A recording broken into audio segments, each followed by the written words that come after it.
గణేశుడు నిలబడి ఉన్న భంగిమలో దర్శనమిచ్చే అరుదైన ఆలయం గురించి తెలుసుకుందాం.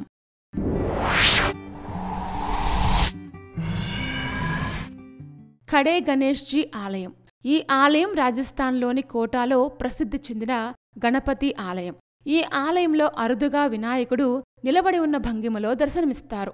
భారతదేశంలో నిలబడి ఉన్న గణేశుడి విగ్రహం ఉన్న ఏకైక ఆలయం. ప్రశాంతమైన చంబల్ నది ఒడ్డున ఉన్న ఈ అద్భుతమైన ఆలయం ఎంతో ప్రాముఖ్యతను కలిగి ఉంది. ఇక్కడ గణేశుడి విగ్రహంతో పాటు శివుడు కూడా కొలువై ఉన్నారు. ఖడే గణేష్జీ అంటే నిలబడి ఉన్న గణేశుడు అని అర్థం. ఈ విగ్రహం నిలబడి ఉన్న భంగిమలో నిటారుగా ఉంటుంది. గణేశుడి యొక్క ఈ విలక్షణమైన భంగిమను ఖడే గణేష్ భంగిమ అని పిలుస్తారు. ఇలా నిలబడి ఉన్న గణేశుడు బలం, శక్తి మరియు రక్షణను సూచిస్తుందని నమ్ముతారు. ఈ విగ్రహం తెల్ల పాలరాయితో తయారు చేయబడింది. ఈ విగ్రహం కిరీటం, హారాలు మరియు అన్ని రకాల ఆభరణాలతో అలంకరించబడి ఉంటుంది. ఆలయం చుట్టూ ఒక అందమైన తోట ఉంది.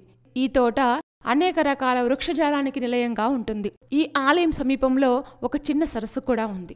ఖడే గణేష్జీ ఆలయ చరిత్ర 16వ శతాబ్దం నాటిది. జైపూర్ మహారాజా 2వ సవాయి జైసింగ్ దీన్ని నిర్మించారు.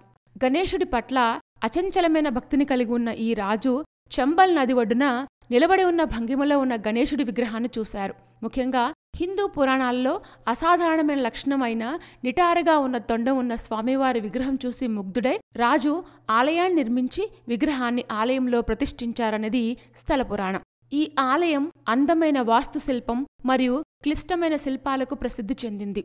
ఈ ఆలయం రాజస్థానీ మరియు మొఘల్ నిర్మాణ శైలి మిశ్రమంగా ఉంటుంది.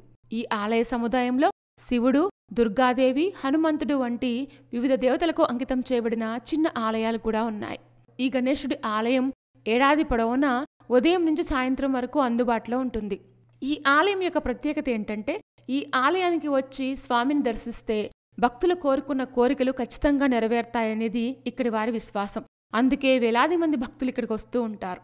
ఖడే గణేష్జీ ఆలయంలో ప్రతి బుధవారం ఒక జాతర జరుగుతుంది. దీనికి పెద్ద సంఖ్యలో భక్తులు హాజరవుతారు. ఇక్కడ గణేష్ చతుర్థి పండుగ ఘనంగా నిర్వహించబడుతుంది. ఈ అద్భుతమైన ఆలయం కోట నగరం నుంచి 14 కిలోమీటర్ల దూరంలో ఉంటుంది. గణేశుడు నిలబడిన భంగిమలో దర్శనమిచ్చే అరుదైన ఆలయం చాలా ఇంట్రెస్టింగ్గా ఉంది కదూ. ఇలాంటి మరిన్ని విశేషాల కోసం మా ఛానల్ సబ్స్క్రైబ్ చేసుకోండి.